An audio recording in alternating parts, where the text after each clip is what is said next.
Now we're going to make our mixtures of tints, shades, light tones, and dark tones. And for this, we're going to use the Actions panel. If it's not already open, you can find it by going to the Window menu, Actions. So keep that open on the side. I'll explain a little bit about that later. We're also going to use our Blend tool. Let me show you where it's located. It's located right here in the Tools panel. The shortcut is W, as you can see. So if you double click your Blend tool at first, you'll notice the Blend Options box will open. What you have is normally the default, it will open as smooth color if you've never used it before. I've used it before, so mine has opened up to smooth steps. You want to change this to smooth steps, or specified steps, I'm sorry. You can leave it at 3. I would say 3 is a good number, 3 or 4. If you want to create more mixtures in between, you can. Just don't create too many because there's only so much room in between here for your mixtures to appear. The orientation doesn't matter. You can click OK for now. Now, what's going to happen is when we use our Blend tool on any of these and blend, say, the red with the white, what will happen is we'll make tints and various tints down, mixing the red and the white together according to how many steps we've entered in that spot. The first thing I want to do, though, is I want to select my original white circle in the middle and give it a stroke of none on the tints artboard. The reason is because, let me zoom in here. What happens is when you do a blend, if your outside circles have no stroke, you don't want the one inside to have a stroke either. So that's what we're going to do. So now it looks like it disappeared, but it didn't. It just has a fill of white and no stroke. If I go over here, because I have my smart guides turned on, I'll be able to see where it actually is. When you navigate or mouse over your little circle here in the middle, if you don't see that red outline, what you have to do is go to Illustrator Preferences. I believe it's in Smart Guides. Make sure this object highlighting is checked, and then you'll get that little red circle just like I do. Okay, so that's what you want to make sure you can see that one. With the circles in the other artboards, it doesn't matter because they also have either black or grays assigned to them. So you'll be able to see them quite well. All right, so let's go back to our Blend tool. We've already created the specified steps. What we want to do is click the red and then click. You'll see when you're over the little white circle, you'll have a plus there.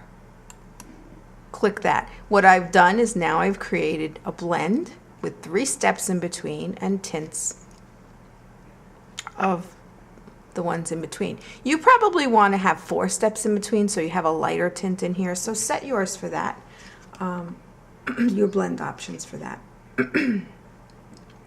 What I want to do now, if you notice, what happens is when I create the blend, it's an object.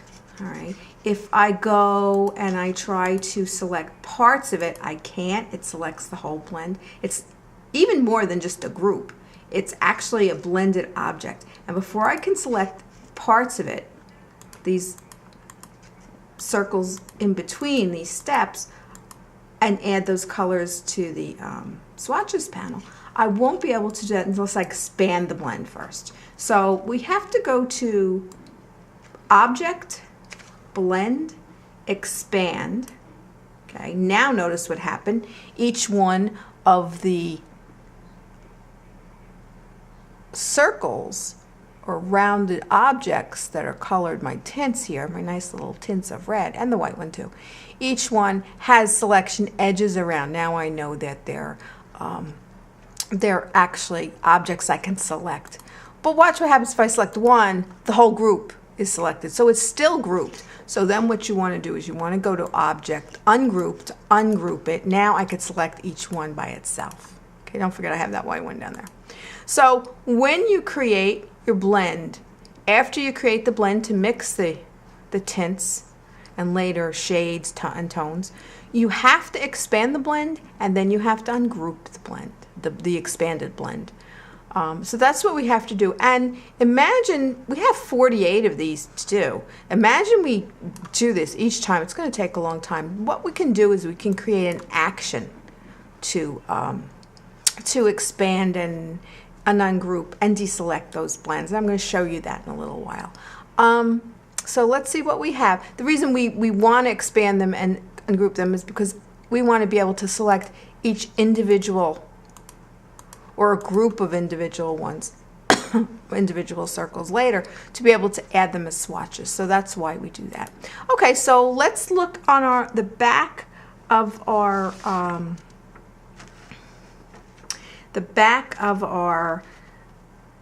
instructions for this exercise, the lower section, how to create an action to expand, ungroup, and deselect blends, and that's what we'll be following right here.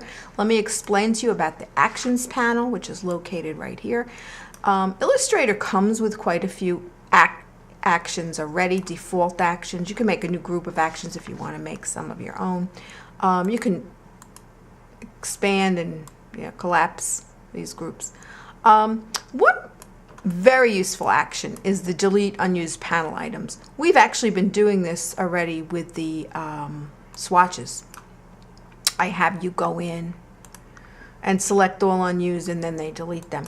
But you can actually run this action and look at all the unused panel items that it will delete for you. Symbols, different symbols, graphic styles, brushes. Say I've been playing with Illustrator, I've made 15 brushes and I end up using one. Well, all those brushes I have stored, my new brushes I've created in the brushless panel, they add weight to your file. So the more unused panel items you can delete, the better file management you have, the more optimized your file will be. So when you're done creating an Illustrator, and if you use symbols and brushes and different things, you might want to click this and just run this, because it'll really get rid of all of these panel items that you didn't use.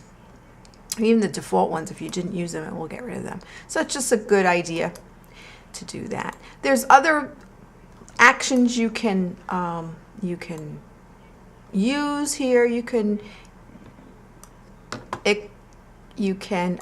play with them at your own time and see what each one does. I'm going to right now actually delete this one because I've already made it. It's already on my computer, and I want to show you how to create it from scratch. So I'm going to delete that one. That's the one we're going to create from scratch right now. So let's see what we have to do. Let's make the next blend first. All right, so let's take our blend tool, and I'm going to click the red orange, and then I'm going to click the white. Now I've made some nice tints, 3 tints of the red orange. All right. What I'm going to do now is I know I need to expand it, and then I need to ungroup it before I can make my next blend. Because what happens is if you don't do those steps before you make your next blend, I'll show you what happens. If you click this one again, okay, and this one, okay, that works. But then if you go here, it'll start to do something very funky on you. It'll start to blend other things together that you might not want blended. So let me Command Z to undo a few of those. Okay, let's just leave this blend the only one that I have here.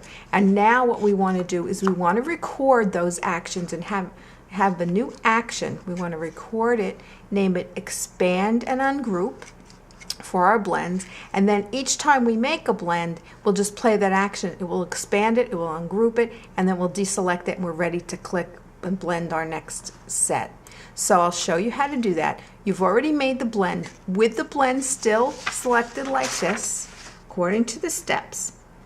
What you want to do is create a new action right here. Go to that icon in your actions panel. You can name it expand and ungroup.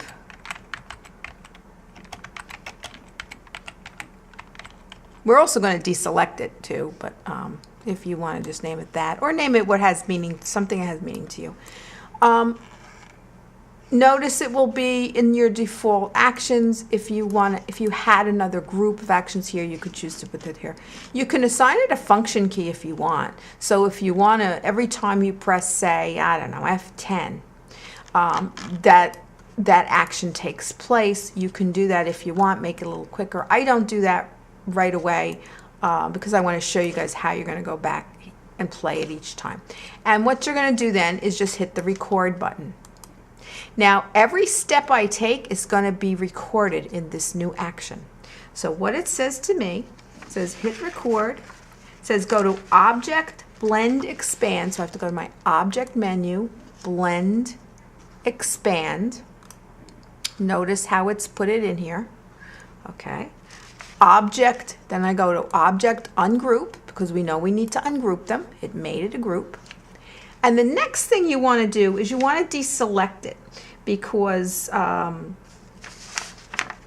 you want to have an action where you deselect it, because you want to have your blend tool be able to just go on to the next set effortlessly without going to deselect it on your own. So how to put that into an action is you go to Select menu and then deselect.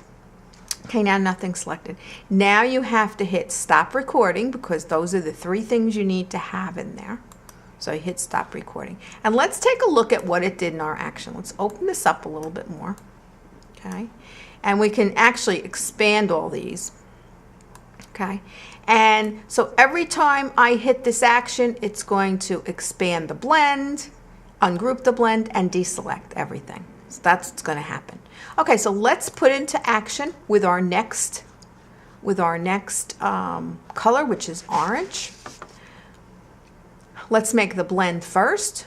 We'll click, actually we'll click this orange, then we'll click, make sure it's white. You have to make sure you have the plus to get it. There you go. Now you have the blend. Before you deselect it, select the expand, select the expand and ungroup, and just hit play. And boom, boom, boom, there it goes. It expanded the blend, ungrouped, and deselected in an instant, okay? The nice thing about putting that deselect all in that action is now I don't have to go back and deselect it with my selection tool. My blend tool is just ready to go for the next set. So I'll click here, click there, there's that one. Because this is the last action I played, it still will be highlighted. All I have to do is hit the play current selection. And it's all done. So I'm still in the blend tool. Now I'm going to do yellow. Okay. Play it. So that's what you're going to do. You're going to go throughout all of your colors in each one of your artboards, and you're going to do this for each set. Okay, so I'm on my way here. I'll show you in a minute what happens when we get to play the action. When we get to the other artboards, play the action. Okay, don't forget to save frequently. So I would have saved at this point. Now I want to go to my shades artboard, so I'll select that here, or just navigate with my hand tool. These actions will follow me around, all right? If I use this on my computer, it'll be fine. It's in my preferences in my computer. It's in my library on my computer. If I go to school and create another one, I have to create another one at school. Okay, it won't be there unless I create it at school on a different computer. Just know that. But know that each time I open a new file, this will be there. So it's not file dependent, it's just computer dependent, all right, for lack of a better word. As you could see, I had one here already before we started, and I had to delete it to create a new one. So let's use it here. My blend tool is still active. It's easier to select the black here because it shows. So let's create this one. There are my shades for my red violet. Let's play my action and then just Do the same thing going all the way around. So this is how you create your mixes. And you'll do this for each of the 4 artboards. Next, we'll look at how we put these colors into the swatches panel.